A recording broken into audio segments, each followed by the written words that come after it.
Hello everyone, this is Salma Aftab, and today we are going to discuss the analytical chemistry in a very quick mode. ठीक है, फटाफट हम लोग revision करेंगे analytical chemistry की. ठीक है, और विथ कंप्लीट नोट्स के साथ. देखो, analytical chemistry, what is analytical chemistry? Analytical chemistry हम लोग की वो ब्रांच है जहां पर हम लोग एक्सपेरिमेंटल स्टडी करते हैं about the compounds by qualitative और क्वांटिटेटिव मीन्स. देखो, as we can see the definition, it is deals with the experimental study of both by qualitative and quantitative means. जहां पे हम किसी भी चीज की आइडेंटिफिकेशन करते हैं कि what type of component, what type of elements present in that particular compound.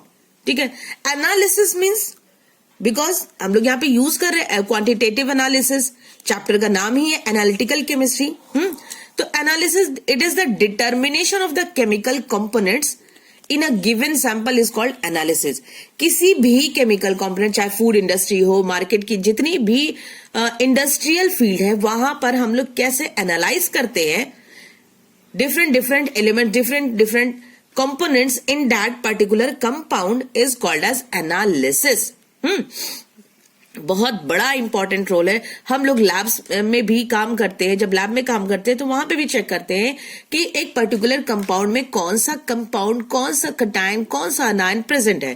ठीक है, तो वहां पे कौन से रिएजेंट्स हम लोग यूज करते हैं. ये पूरा ओवरऑल चैप्टर जो है उसी से रिलेटेड है कि कैसे हम एनालाइज करते हैं बाय यूजिंग विच रिएजेंट. ठीक है, तो एनालिसिस हो गया हम लोगों का कि कैसे हम लोग किसी भी चीज का पर्टिकुलर डिटर्मिनेशन करते हैं. That is called your analysis. Now we have two types of analysis, that is qualitative analysis and then quantitative analysis. जहां पे हम क्वालिटी डिस्कस करते हैं, that is called as qualitative analysis. Means carbon है कि इसमें कार्बन है कि नाइट्रोजन है, ऑक्सीजन है, कौन से एलिमेंट प्रेजेंट है, that is your qualitative analysis. और क्वांटिटेटिव एनालिसिस मींस जहां पे हम क्वांटिटी डिटरमाइन करते हैं. 1 ग्राम है, मिलीग्राम है, 2 ग्राम है, मतलब उसमें हम सिर्फ और सिर्फ क्वांटिटी डिटरमाइन करते हैं कि हमें पता तो है कि इतने ये एलिमेंट प्रेजेंट है, but the amount we are determining is called as quantitative analysis. तो हम एनालिसिस ये सारी चीजें कर रहे हैं. एनालिटिकल केमिस्ट्री में हम मोस्टली एक्सपेरिमेंटल स्टडी की बात करते हैं और एनालिसिस कर रहे हैं, क्वालिटेटिव एनालिसिस, क्वांटिटेटिव एनालिसिस. तो कहीं ना कोई अपना रिएजेंट तो होगा जो by using that particular reagent we can identify our particular substance. उसको हम डिटरमाइन कर सकते हैं, तो उसको हम कहेंगे रिएजेंट. रिएजेंट, और reagent is a substance that reacts with another substance, है ना, जिसमें हमें आइडेंटिफाई करना है, अपने कंपाउंड्स को आइडेंटिफाई करना है. उसमें हम वो रिएजेंट डालेंगे और वो जैसी रिएक्शन शो करेगी उसके अकॉर्डिंग बता सकते हैं कि हाँ, इसमें ये एलिमेंट प्रेजेंट है. तो that component is called as reagent. Reagent है ना, जिसमें हम डालकर चेक करते हैं, जिसको हमें चेक करना है, तो जो एजेंट मिला रहा है that is called as reagent. ठीक है, तो अब एनालिटिकल केमिस्ट्री एकदम बिल्कुल क्विक रिवीजन करना है हम लोगों को. अब देखो, आ जाते हैं हम लोगों को एनालिटिकल केमिस्ट्री में, अपने इस चैप्टर में हम लोग को बहुत सारे कटायंस को और अनायंस की स्टडी करनी है. ठीक है, तो सबसे पहले तो अपने कटायंस की कलर्ड से याद रखो. ठीक है, कलर्ड को याद रखो. कलर अगर याद रहेगा तो हम लोग इजीली डिटरमाइन कर सकते हैं एनालिटिकल ब्रांच की ये सारी स्टडी को. ठीक है, देखो कुछ कलर्स हमने लिखा हुआ है. ठीक है, एक्चुअली बुक में बहुत सारे हैं. ठीक है, but I have written only the coloured compound here. और इसको याद कर लो, ये शॉर्ट में है, इसको याद कर लो. इसके अलावा जितने भी हम लोग के मेटल्स हैं, दे ऑल आर कलरलेस और व्हाइट कलर. क्लियर? यहां इतने जितने हैं ये कलर्ड में है. इसके अलावा जितने भी मेटालिक सॉल्ट्स हैं या हम लोगों के कंपाउंड्स हैं, कटायन अनायन जो भी हैं, दे ऑल आर कलरलेस. ठीक है, तो हम ऐसे सबको याद करने से बेटर है कि हम उसमें से सेलेक्ट कर लिया जो कलर्ड है. इसके अलावा except these metals they all are colourless. तो देखो, ग्रीन में है, ग्रीन कॉपर +3 ग्रीन कलर है, मतलब क्रोमियम+3 ऑक्सीडेशन स्टेट में, Fe+2 ऑक्सीडेशन स्टेट में ग्रीन कलर है, Mn+2 pink cobalt +2 bluish pink, हल्का सा रोज रेड भी कहते हैं इसको कलर को। उसके बाद में निकल+2 ग्रीन कलर, कॉपर+2 ब्लू कलर, Fe+3 येलोइश और ब्राउनिश कलर आएगा। ठीक है, तो ये तो हम लोग की ऑक्सीडेशन स्टेट हो गई और ये हम लोग के कुछ कटायंस हो गए। ठीक है, अभी हम लोग को इसका एप्लीकेशन देखना है कि कैसे हमें इसको क्या करना है स्टडी में। Now we have some anion. Anion को देखो, MnO4- पिंक कलर है, dichromate ion is in orange colour और chromate ion is yellowish in colour. ठीक है, ये तो हो गया हम लोग के कुछ अनायंस। जो हम लोगों के मोस्टली जो अनायंस हम लोग के अभी कंपाउंड में यूज होने वाले हैं, that is our Fe+2, Fe+3 और Cu+2। Fe+2 कहां पर किस कंडीशन में होगा? When the compound is our FeCl2। अगर FeCl2 है या FeSO4 है, it means iron is in Fe+2 condition. Okay, और FeCl3 है, it means iron is in Fe+3 condition. कॉपर+2 कहां पर मिलेगा हमें? CuCl2 के फॉर्म में, CuSO4 के फॉर्म में और कॉपर नाइट्रेट के फॉर्म में। ठीक है, ये तो हो गया। अब हम लोगों को पढ़ना क्या है? हम लोग का सिलेबस है, सिलेबस एनालिटिकल केमिस्ट्री में हम लोग को पढ़ना यह है कि देखो हमने लिखा है, शॉर्ट में सब लिख दिया है। ठीक है, हम लोगों को पढ़ना है एमोनियम हाइड्रोक्साइड के बारे में और सोडियम हाइड्रोक्साइड। ये दो रिएजेंट्स हम लोग लैब में यूज करते हैं मोस्टली।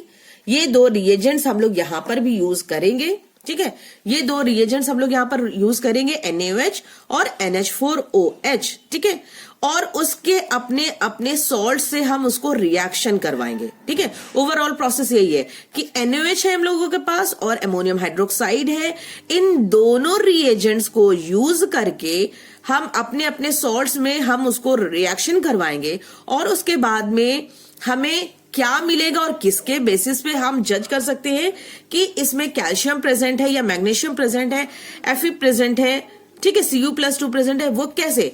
एक्चुअली हम दोनों पहले सपोज एमोनियम हाइड्रोक्साइड को रिएक्ट किया या सोडियम को ले लिया। ठीक है, NaOH को हमने रिएक्शन करवाई। ठीक है, अपने सॉल्ट से, कोई भी इनऑर्गेनिक के सॉल्ट से रिएक्शन करवाए, तो हमें दो पॉसिबिलिटीज मिलेंगी। दो पॉसिबिलिटीज, वो सॉल्ट जो मिलेगा either in the form of soluble के फॉर्म में मिलेगा, और नेक्स्ट है सॉल्युबल या इनसॉल्युबल हमें मिलेगा कंपाउंड, या कलर्ड या कलरलेस मिलेगा। तो कलर्ड या कलरलेस हम लोगों ने पीछे बता दिया कि कितने कंपाउंड्स हम लोग को मिलेंगे जो कलर्ड के फॉर्म में, वो याद करवा दिया। और उसके बाद में यहां पे अब देखते हैं कि सॉल्युबल और इनसॉल्युबल के फॉर्म में कैसे मिलेंगे ये कंपाउंड। ठीक है, तो हम लोग को दो रिएजेंट्स पढ़ने हैं, NaOH और NH4OH। मोस्टली इन्हीं सॉल्ट के साथ हमें रिएक्शन करवानी है और हमें दोनों ही compounds when they react with our salt they give salt plus metal के हाइड्रोक्साइड्स मिलते हैं। क्लियर? बहुत इजी है, एकदम सिंपल है, बहुत रिएक्शंस इसमें दी हुई, लेकिन अगर बेसिक अगर इसको समझ लिए ना तो you can do easily every reaction from this chapter. और इससे जो क्वेश्चंस आते हैं बहुत अच्छे क्वेश्चंस आते हैं। तो NaOH या NH4OH दोनों अगर रिएक्ट करते हैं अपनी अपनी जगह पे, तो दोनों ही देते हैं हम लोग को सॉल्ट प्लस मेटल के हाइड्रोक्साइड। क्लियर?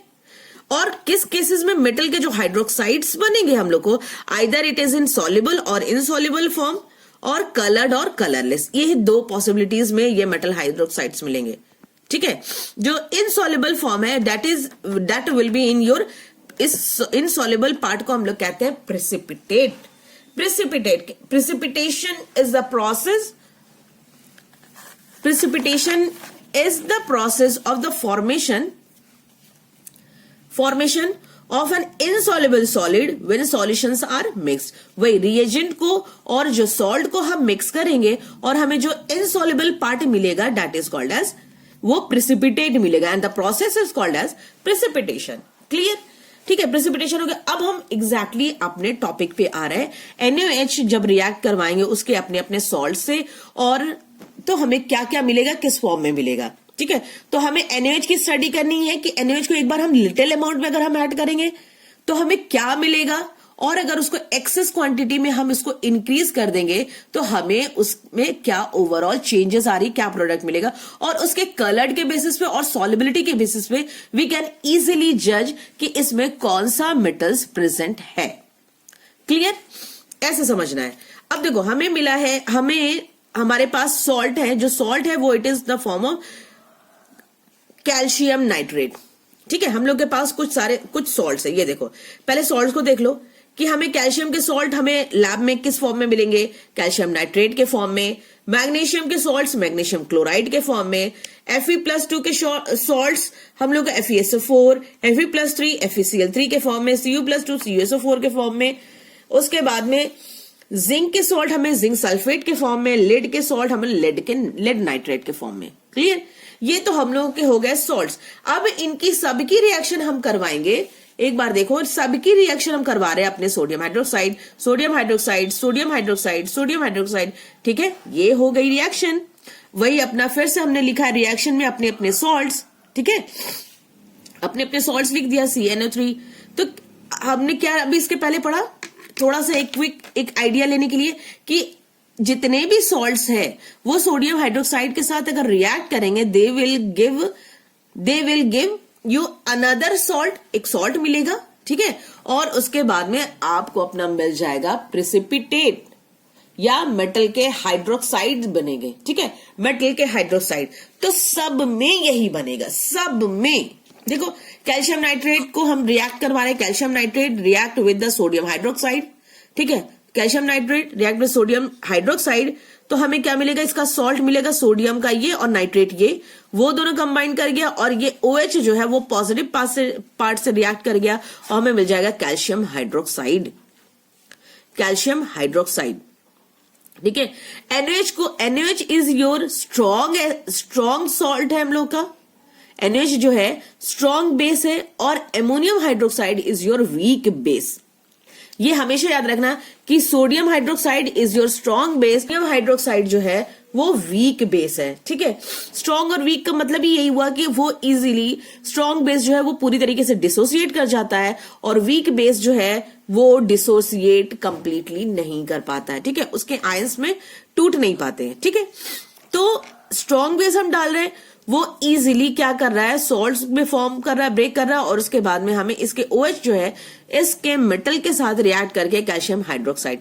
सेम यही चीज याद सब में देखो, Na जो ये रिएक्ट कर रहा है ये इसके नेगेटिव पार्ट से रिएक्ट कर जा रहा है, इसका Na इसके Cl से रिएक्ट कर रहा है। देखो NaCl और ये OH और ये MgOH होल ट्वाइस। ठीक है, उसके बाद में इसका Na, इसका SO4 Na2SO4 और ये OH Fe के साथ रिएक्ट कर गया FeOH होल ट्वाइस।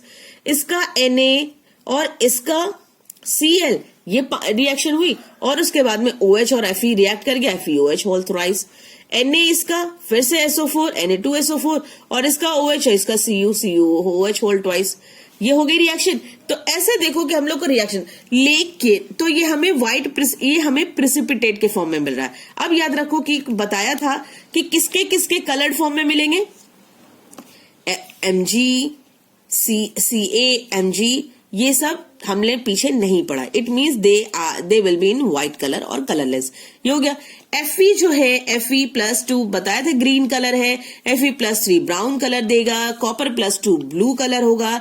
फिर से जिंक हम लोगों ने पीछे नहीं पढ़ा था कि जो कलर में पढ़ा है उसके अलावा जितने भी होंगे they all will be in white colour. फिर लेड हो गया व्हाइट कलर में। ठीक है, तो Fe+2 तो ये हमें मिला सॉल्ट के फॉर्म में, प्रेसिपिटेट के फॉर्म में। They all are in the form of precipitate. ठीक है, प्रेसिपिटेट मिला, ये भी प्रेसिपिटेट है, ये भी प्रेसिपिटेट है, ये भी प्रेसिपिटेट है। ठीक है, ये भी प्रेसिपिटेट है, सब प्रेसिपिटेट है। ठीक है, जैसे ही एक्सेस क्वांटिटी में हम डालेंगे, ठीक है, दोनों रिएक्शन हमें पता होनी चाहिए, दोनों रिएक्शन पता होनी चाहिए कि एक्सेस क्वांटिटी में भी डालेंगे तो भी यहां पे कोई फर्क नहीं पड़ेगा। कैल्शियम हाइड्रोक्साइड रिमेन इनसॉल्युबल, वो फिर भी वो इनसॉल्युबल के फॉर्म में ही रहेगा। ठीक है, मैग्नीशियम क्लोराइड में, मैग्नीशियम हाइड्रोक्साइड में हमने फिर से और डाला एक्सेस ऑफ NaOH, तब भी वो इनसॉल्युबल ही रहा।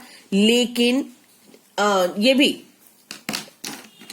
FeOH होल ट्वाइस, इसको में भी और हमने डाला तो ये भी इनसॉल्युबल के फॉर्म में है कोई फर्क नहीं पड़ा अगर एक्सेस भी डाला तो। FeOH होल थ्राइस, ये भी कोई फर्क नहीं पड़ा। FeCl3 को NaOH के साथ रिएक्ट करा और हमें NaCl मिला, उसके साथ साथ हमारा प्रेसिपिटेट मिला इन the form of ferric hydroxide insoluble के फॉर्म में। और यहाँ पे कॉपर हाइड्रोक्साइड, ये भी हमें इनसॉल्युबल के फॉर्म में ही मिला after adding excess amount of NaOH। But these component, two components zinc और लेड, हमने जब इसको किया तो ये तो प्रेसिपिटेट के फॉर्म में मिला, ये इनसॉल्युबल ही था, ठीक है, ये इनसॉल्युबल ही था, ये इसलिए हमने नहीं लिखा था, इनसॉल्युबल ही था।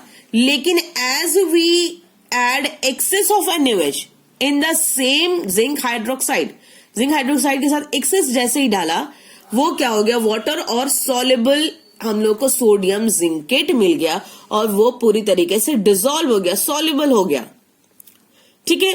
तो ये याद रखना, इसका जो दो इंपॉर्टेंट है दैट इज योर जिंक और लेड। जिंक और लेड में हमें एक अलग सा कंपोनेंट मिल रहा है when we are adding excess amount of zinc sodium hydroxide, ठीक है। ये मिल ऐड किया और हमें मिल गया Na2ZnO2। इसके बाद में ये भी हमें sodium hydroxide access amount of जब ऐड कर दिए इसी लेड हाइड्रोक्साइड में, प्रेसिपिटेट में एक्सेस NaOH ऐड किया, हमें फिर से वो क्या हो गया, सॉल्यूशन जो हो गया डिसॉल्व फॉर्म में चला गया, सॉल्युबल फॉर्म में चला गया। और सेम ही ऐसी ही रिएक्शन हम लोगों को ये अपना NH4OH भी देगी। Clear? Now reaction with NH4OH, पहली रिएक्शन देख लो। पहली रिएक्शन में क्या है,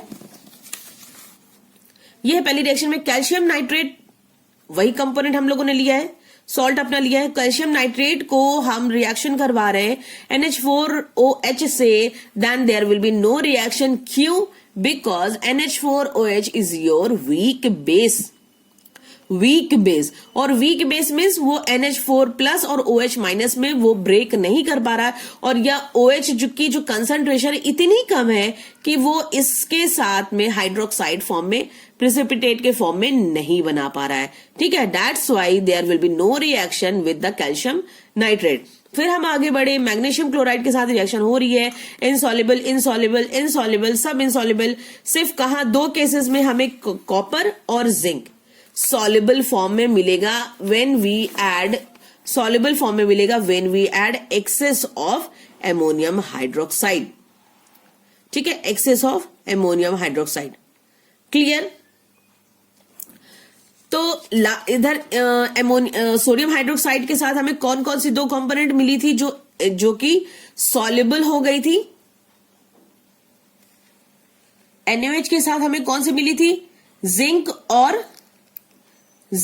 और लेड मिला था। यहां पे जिंक के साथ हमें कॉपर मिल रहा है, कौन सा? अमोनियम हाइड्रोक्साइड के साथ सॉल्युबल फॉर्म में। तो ये एक्सेप्शन है और यहां से क्वेश्चंस आते हैं, ठीक है। Now come to the alkali, ठीक है। ये नोट्स को अच्छे से देख लो, अच्छे से स्क्रीनशॉट ले लो, प्रिपेयर कर लो, ठीक है। Clear? Now come to the next page. एक और टॉपिक है जो कि एल्केली के साथ अगर हम अपने मेटल्स की रिएक्शन करवाएंगे, ठीक है, एल्केली के साथ मेटल्स की रिएक्शन करवाएंगे, then we get our salt and hydrogen. Metal plus alkali give salt plus hydrogen, ठीक है। देखो जिंक, NaOH, सॉल्ट मिला प्लस हाइड्रोजन। देखो ये अच्छे से देखो, एकदम कुछ भी नहीं है, अपने सॉल्ट मिल रहा है, they all are salt, sodium zincate, sodium plumbite, sodium aluminate, ठीक है, ये हम लोग के सॉल्ट्स मिल रहे हैं और इधर हाइड्रोजन गैस रिलीज हो रही है, ओके। उसी तरीके से हम लोग का हाइड्रोक्साइड के साथ भी रिएक्शन होगी तो सेम चीजें होंगी, देखो। क्लियर? वही सॉल्ट के साथ वाटर रिएक्ट हो रहा है। नेक्स्ट है हम लोग, नेक्स्ट क्या, यही चीजें हम लोग की क्या है, एम्फोट्रिक ऑक्साइड। एम्फोट्रिक ऑक्साइड किसको कहते हैं?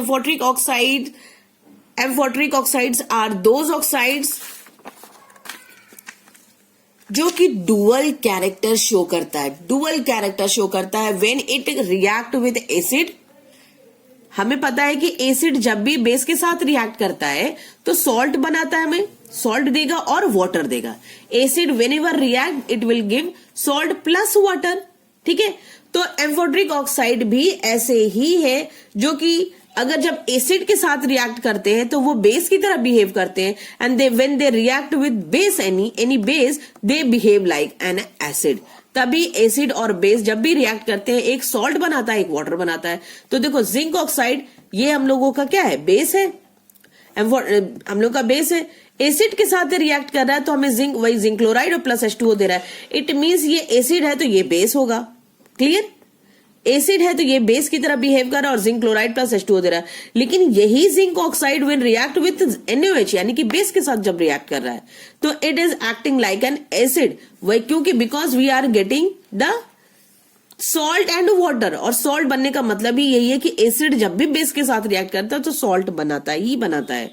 इट मीन्स Na2ZnO2 ये हम लोगों का सॉल्ट है और ये वाटर है, एंड दैट्स वाई जिंक के ऑक्साइड्स, एल्युमिनियम के ऑक्साइड्स, ठीक है, जिंक के ऑक्साइड्स और एल्युमिनियम के, लेड के oxides, they are called as amphoteric oxide due to their dual nature. Okay, so I hope ये चैप्टर क्लियर हो गया, फिनिश हो गया with in a very short interval of time.